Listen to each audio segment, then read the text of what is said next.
Section 1. Section 1. You will hear a woman asking for information over the phone. First, you have some time to look at questions 1 to 5.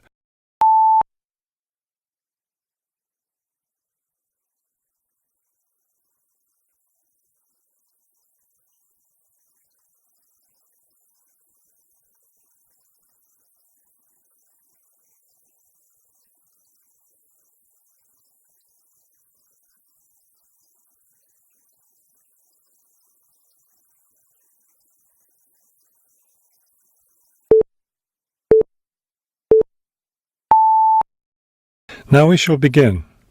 You should answer the questions as you listen, because you will not hear the recording a second time. Listen carefully and answer questions 1 to 5. Good afternoon, Plainfield Community Centre. Yes, hi. I'm new in town, and I was curious about the services the community centre has to offer. We offer a variety of recreational activities. What were you interested in particular? Well, everything, I guess. Okay, let's start with kids. I have a teenage son. What activities do you have for teens? Right now, during the school year, we have tutoring sessions for children and teens in all subjects. That would be good. He needs help with algebra. We can certainly help with that. Just have him come by any Wednesday or Saturday afternoon.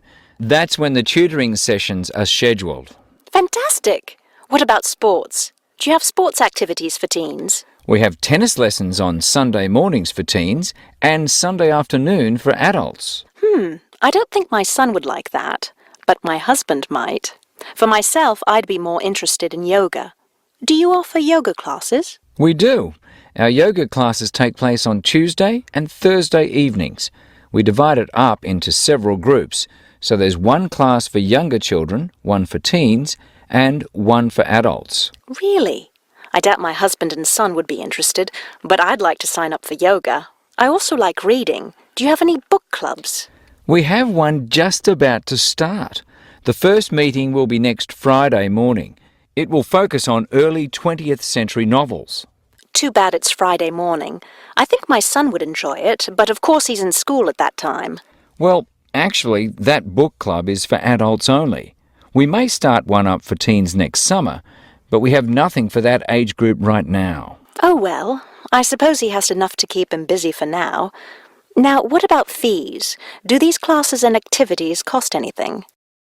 Before you hear the rest of the conversation, you have some time to look at questions 6 to 10.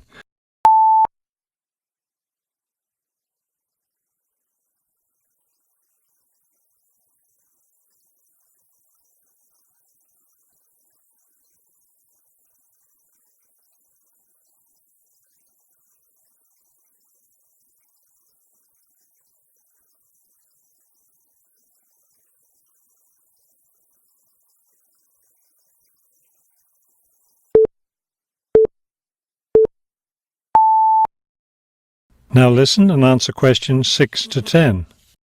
There's a small charge for non-members for each class. However, they're all free to members. Would you be interested in becoming a member? How much does the membership cost? Not much at all. The yearly fee is $75 for individuals and $225 for families. What do I get with the membership? You get free access to all classes and activities, and you can use our facilities like the tennis court, the exercise room and the meeting room. It's not a bad deal, really. Could you tell me exactly where the centre is located? It's at 107 Elliott Street. Is that Elliott with 2 L's or 1 L? 1 L. E-L-I-O-T. It's right downtown. I think I know where it is. Do you have free parking? Yes. You can park just across the street. There's a garage there. That sounds easy enough. Maybe I'll come in one day next week and sign up for some classes. That would be fine. But don't come on Monday because we're closed that day. We're open Tuesday through Sunday. Oh, thanks for telling me. Maybe I'll stop in on Tuesday then. Can I pay for the classes with a personal cheque? We accept cheques and credit cards. Okay, thank you very much. You've been very helpful. That is the end of section 1. You now have half a minute to check your answers.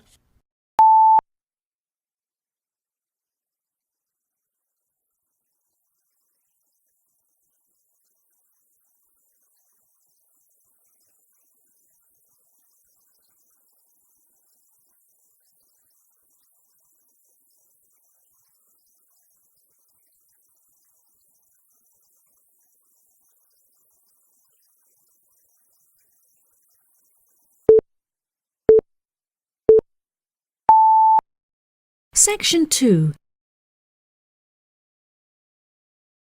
You will hear part of a talk about Mount Rushmore given by a tour guide. First, you have some time to look at questions 11 to 15.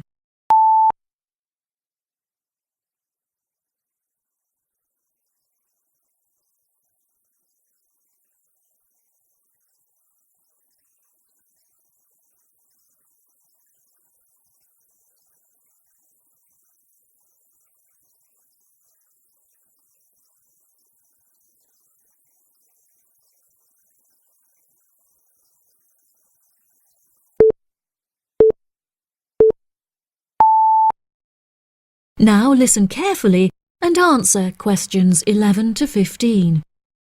Good morning, everybody, and welcome to Mount Rushmore. To start your visit, I'm just going to give you a brief account of the history of the memorial before letting you roam about on your own. I won't keep you long, okay? Mount Rushmore is South Dakota's top tourist attraction and features the heads of 4 United States presidents: George Washington, Thomas Jefferson, Theodore Roosevelt, and Abraham Lincoln. Each head is 18 meters tall, which is taller than the heights of 11 people combined. The sculptor initially wanted to depict the presidents from head to waist, but due to a lack of funding, the construction had to stop before this vision could be realized. In total, it cost the government $1 million to sculpt the heads at Mount Rushmore. Before the construction of the presidents' heads, the mountain was just bare rock and forest, attracting only a few hikers a year. The new carving at Mount Rushmore has become an iconic symbol of presidential greatness and has appeared in works of fiction and other popular works. The sculpture has also worked perfectly as a way to develop tourism, which was its intended purpose, and now attracts over 2 million people a year. The original plan was to carve the presidents' faces into the granite pillars known as the Needles. However, the sculptor soon realized that these rocks were too eroded and delicate to support such a large sculpture. Instead, he chose to locate the carving at Mount Rushmore due to its grand appearance and brightly lit rock faces that experience maximum exposure to sunlight throughout the day as a result of the southeast orientation. Upon seeing Mount Rushmore, the sculptor declared, "America will march along that skyline." The name of Mount Rushmore also has an interesting history. The location was originally known as the Six Grandfathers. However, during an expedition in 1885, the mountain was renamed after Charles E. Rushmore, a prominent New York lawyer who joked that his annual treks to the mountain had earned him the right to have it named after him. 40 years after the mountain was renamed, Charles E. Rushmore donated $5,000 towards the sculpting of the presidents' heads, the largest single contribution. In 1927, the construction works started and 7 years later was complete with no fatalities. So that's the history for you. If you'd like any more information, please feel free to ask me questions, or you can soak up the information from our fantastic guidebook.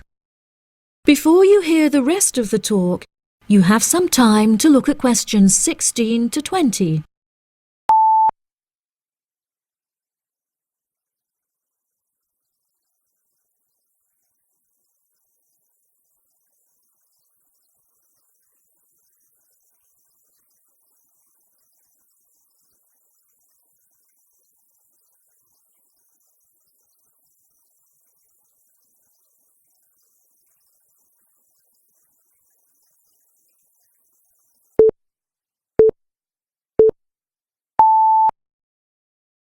Now listen and answer questions 16 to 20. Now I'm going to give you a plan of the site, and I'd just like to point out where everything is so that you can explore everything for yourself. We're currently standing at the entrance, which is marked with the arrow on the map. If you follow the trail up to our left, you will find the information centre. There's a great photo booth there where you can have your photograph taken with Mount Rushmore in the background for a fee of only $10.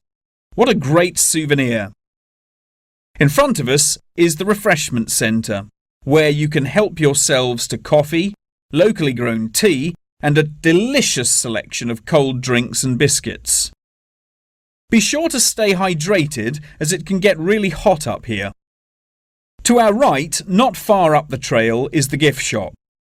Here we sell copies of the guidebook, and it's also the perfect place to pick up some small souvenirs for yourself, your family and friends. Now, further up the trail, behind the gift shop, is a big stone building with a workshop. This is where all of our souvenirs are made by hand, which you can purchase in the gift shop, like I said before. Some are even carved from pieces of rock taken from Mount Rushmore itself. If you carry on walking up the trail past the workshop, you'll find our state-of-the-art visitor centre, where you can find maps of the walking trails here at Mount Rushmore. Now for the real treat. After you have walked past the visitor centre, you can follow the trail up to the left, which will take you to our wooden shelter. From here, you will have the best view of Mount Rushmore that there is, an experience not be forgotten. Right, if anyone wants a guided tour, then I'm starting at the information centre. If you'd like to follow me, this way please. That is the end of section 2. You now have half a minute to check your answers.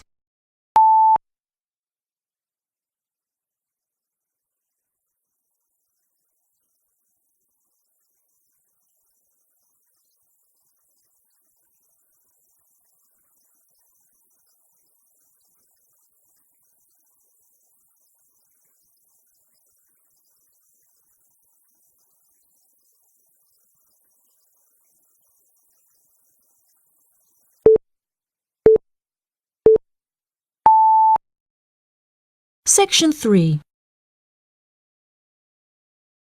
You will hear Tom and Annie, 2 students, talking with their professor about the assignment. First, you have some time to look at questions 21 to 26.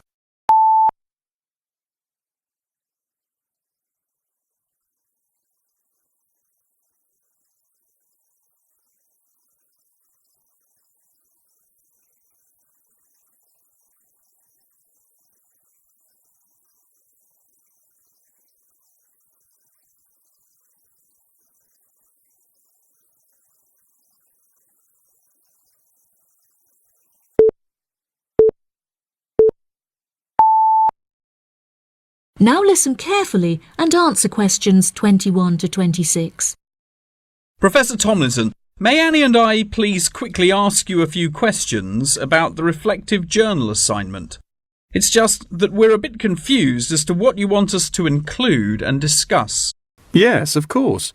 What are you having trouble with? Well, everything really.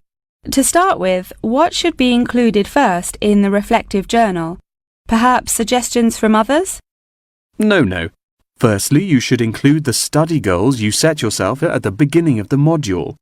This section should have been discussed in some detail towards the beginning of the course by Professor May. You should be able to find her suggestions on the slides she has provided the class online. OK, thank you, Professor. Could I also trouble you to take a brief look at my bibliography and footnotes? I feel like they're missing something. Most of our friends' bibliographies are longer. Well, looking at this, Annie, I can see that you have used a wide range of resources, which shows that you have made effective use of communication technology. As far as I can tell, you need not make any changes to this, although you might want to double-check that your referencing complies with the Harvard referencing style regulations. Oh, I'm very surprised you've said that. Thank you. Now I can set my mind at ease. Tom, you said you wanted to ask the professor about the achievements section. Ah, yes, Professor. In the assignment guidelines, we're asked to introduce and elaborate on our biggest achievement in the past, saying which skills we learned in the process and how these skills can be transferred to various different future careers. The only problem is that I don't know what my greatest achievement actually is. I've only ever worked as a waiter in a hotel restaurant during the summer holidays from university. If you worked as a waiter in a hotel restaurant, you're bound to have worked with other waiters as part of a team. Would you say that during your time as a waiter, you developed any leadership skills? Yes, well, I suppose I was asked to become the team leader of the food and beverage department, but that's hardly an achievement. You might not think so, but if you write that you were offered the position of the team leader, it shows a lot more about your character. For example, that you're charismatic and work well in a high-pressure situation. I never would have thought to write that down. Thank you. I guess I should start listening to others more often. Annie, do you have any more questions, or are you ready to go back to the library? Yeah, I think I've got everything I need. Thank you very much, Professor Tomlinson. That was really helpful. I'm actually starting to look forward to writing this now, and it should be a really useful exercise to prepare us for writing CVs and applying for jobs. It's shocking how bad I am at identifying my strengths and weaknesses. Professor Tomlinson has shown me that I definitely need to start displaying some self-awareness. Yeah, Tom, you really do. You're always so modest. Modesty is great until it comes to applying for jobs. Before you hear the rest of the conversation, you have some time to look at questions 27 to 30.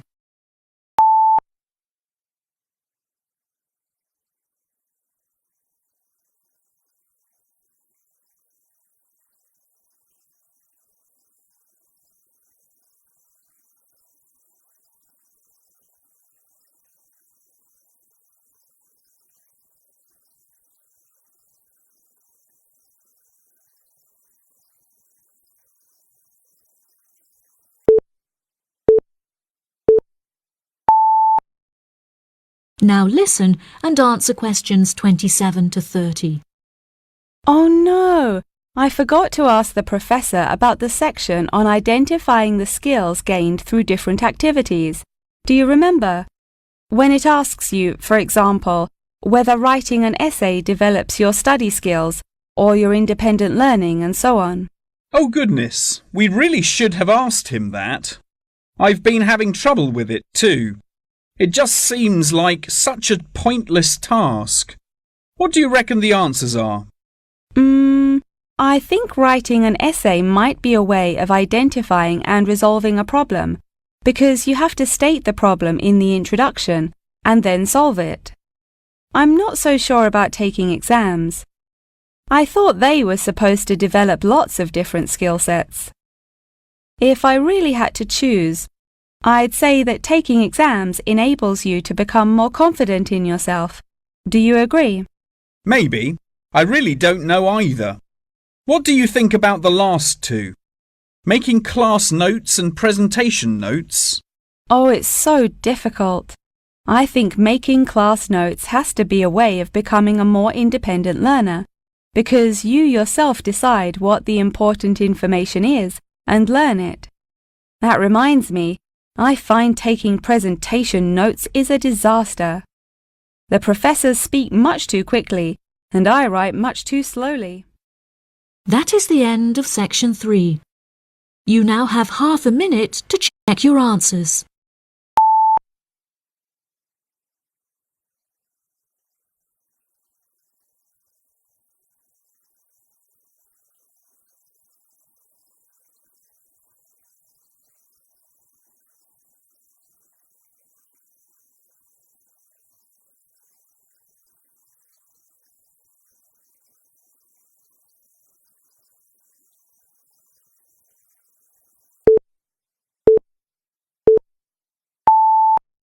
Now turn to Section 4.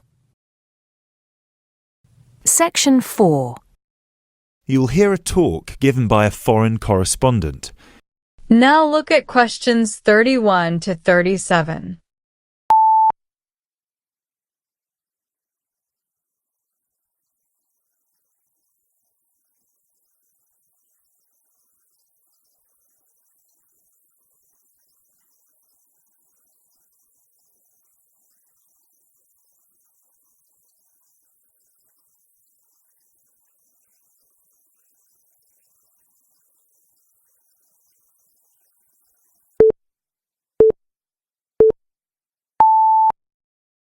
Now listen and answer questions 31 to 37. Good evening.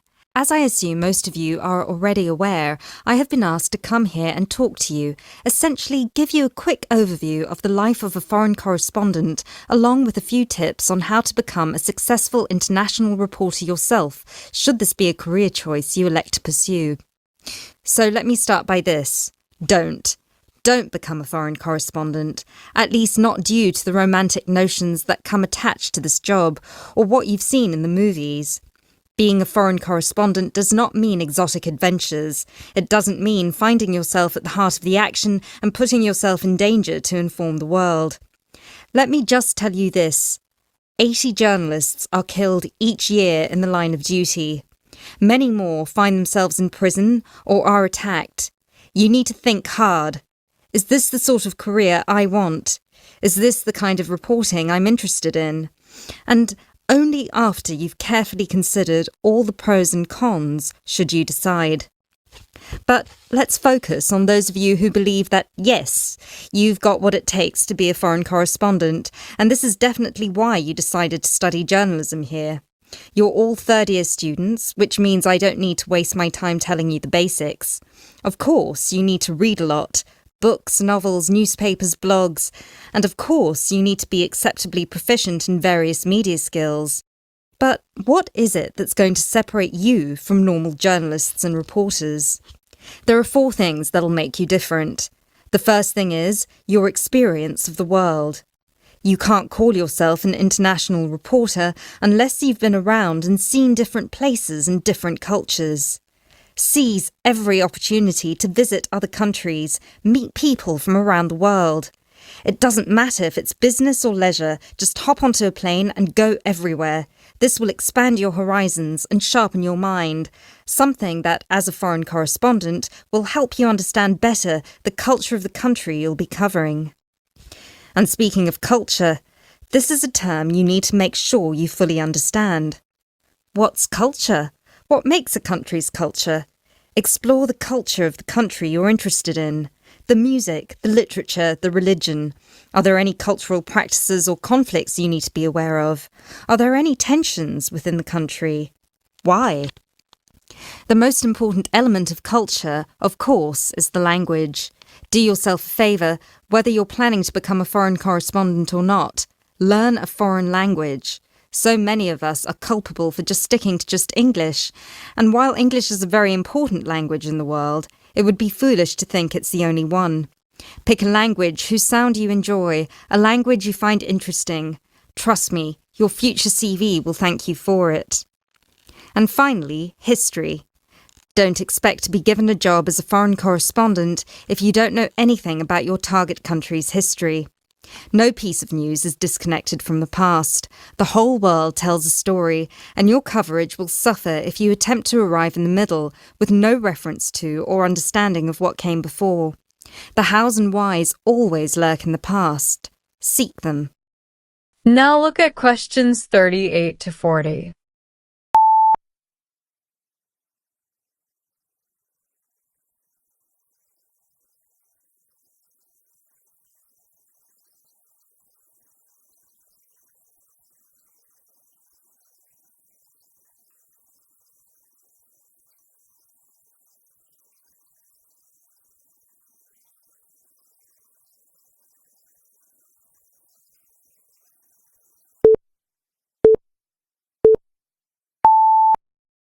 Now listen and answer questions 38 to 40. Now, there's something else you need to understand. The world of international journalism is changing, like every other industry, due to the internet. The arrival of globalization brought with it a whole new set of rules, and you'll do well to comprehend what they mean for you. Unfortunately, gone are the days when a newspaper would hire you and deploy you to a country. Increasingly, newspapers around the world are beginning to favour freelance journalism, offering opportunities to local reporters with the necessary chutzpah and an understanding of the zeitgeist in their region. What this means for you is that you won't just have to start at the bottom. If you want to sustain yourself as an international reporter, you'll also have to pursue many different avenues at once. You'll need to persevere and push and build contacts everywhere. An old student of mine, a terrible student at university, but an incredibly intelligent woman, she came to find me at a conference that was recently held in Yemen, where I delivered a speech on the future of journalism. She was working for 3 different newspapers as a freelance foreign correspondent, one of them The Times, and she told me that the one piece of advice I gave her that stayed with her and helped her with her career was this: don't be afraid to fail. It will happen over and over again. It's how you deal with it that matters most. So keep this with you, this one piece of advice. Oh, and don't forget, your passports need to be kept current at all times. Thank you very much for listening. That is the end of section 4. You now have half a minute to check your answers.